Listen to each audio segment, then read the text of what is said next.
Hello বন্ধুরা, কি অবস্থা, কেমন আছেন প্রত্যেকে? আশা করি ভালো আছেন। তো আপনারা কি জানেন, স্যামসাং তাদের আরো একটি নতুন স্মার্টফোন বাজারে লঞ্চ করতে চলছে, যাতে থাকতেছে মারাত্মক সব দূর দূরান্ত ফিচার। তো চলুন কি থাকতেছে এই স্মার্টফোনে জেনে নেই। তো তার আগে যারা এখনো চ্যানেলকে সাবস্ক্রাইব করে নাই, অবশ্যই সাবস্ক্রাইব করে বেল বাটনটি অন করে রাখবে। আর যারা সাবস্ক্রাইব করে রেখেছেন তাদেরকে অসংখ্য ধন্যবাদ। তো বন্ধুরা, প্রথমত কথা বলতে গেলে বলতে হয় এর ডিসপ্লে নিয়ে। তো বন্ধুরা, স্যামসাং s24 আলট্রা এই স্মার্টফোনের ডিসপ্লেতে ব্যবহার করা হয়েছে 6.8 ইঞ্চের ডিসপ্লে এবং যার রেজলিউশনে থাকতেছে 1440x3088 পিক্সেল। তো বন্ধুরা, এর টাইপে থাকতেছে ডাইনামিক LTPO অ্যামোলেড ডিসপ্লে। তো বন্ধুরা, এত দামি একটা স্মার্টফোন যেখানে অ্যামোলেড ডিসপ্লে ব্যবহার হবে এটাই স্বাভাবিক। তো বন্ধুরা, যার প্রোটেকশনে ব্যবহার হচ্ছে কর্নিং গ্লাস ভিক্টিস 3 এবং যার রেশিওতে থাকতেছে 19:3:9 রেশিও। তো বন্ধুরা, যার পিক্সেল ডেনসিটিতে থাকতেছে 501 ppi ডেনসিটি এবং যার মাল্টিটাচে কানেক্টিং থাকতেছে। তো বন্ধুরা, অলওয়েজ অন ডিসপ্লে থাকতেছে এই স্মার্টফোনে। তো বন্ধুরা, দ্বিতীয়ত কথা বলতে গেলে বলতে হয়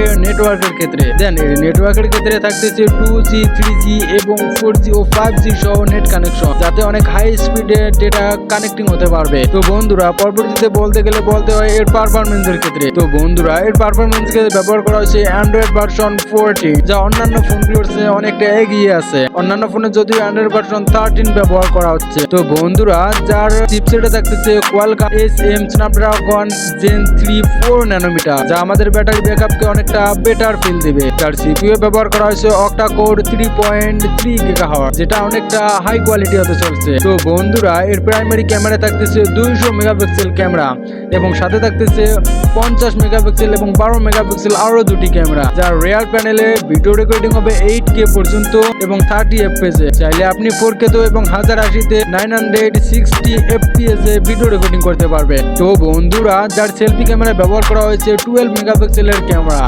এবং এতে ভিডিও রেকর্ডিং করতে পারবেন 4K 30 FPS পর্যন্ত। তো বন্ধুরা, যার কানেক্টিভিটিতে থাকতেছে ওয়াইফাই সহ অন্যান্য সব ডেটা কেবল এবং এতে থাকতেছে USB Type-C সহ OTG কানেক্টিং। তো বন্ধুরা, যার র্যামের ভেরিয়েন্টে থাকতেছে 12GB র্যাম এবং যার রোমের ক্ষেত্রে থাকতেছে 256GB 512GB এবং 1TB পর্যন্ত স্টোরেজ। তো বন্ধুরা, এতে কখনো এক্সটার্নাল স্টোরেজ ব্যবহার করতে পারবেন না। তো বন্ধুরা, এর সেন্সরের ক্ষেত্রে ব্যবহার করা হচ্ছে আন্ডার ডিসপ্লে আলট্রাসনিক। ব্যাটারির ক্ষেত্রে দেন এর ব্যাটারির ক্ষেত্রে লক্ষ্য করলে আমরা দেখতে পাই এটা থাকতেছে non removable battery 5000 mAh battery. যার চার্জিং ব্যবস্থা থাকতেছে 45 ওয়াট ফাস্ট চার্জিং এবং এটা দিয়ে আপনি গেমিং সহ অন্যান্য সবকিছু অনেক হাই কোয়ালিটিতে করতে পারবেন। তো ঠিক আছে বন্ধুরা, অবশ্যই স্মার্টফোনটি এই বাজেটের মধ্যে সেরা হতে চলছে। তো বন্ধুরা, এর বাজেটটা অনেকটা বেশি হতে চলছে, কারণ স্যামসাং ব্র্যান্ডের স্মার্টফোনগুলোর বাজেট অনেকটা বেশি হয়ে থাকে। তো বন্ধুরা, আপনারা যদি চান বা আপনার যদি এই ধরনের স্মার্টফোনগুলো কেনার এবিলিটি থাকে, অবশ্যই আপনি এটা চুজ করতে পারবেন এবং এটা দিয়ে অনেক হাই কোয়ালিটিতে গেমিং করতে। বন্ধুরা, ঠিক আছে, আবারও দেখা হচ্ছে পরবর্তী কোনো ভিডিওতে নতুন কোনো ভিডিও নিয়ে। সে পর্যন্ত সকলেই ভালো থাকবেন, সুস্থ থাকবেন। ধন্যবাদ সকলকে।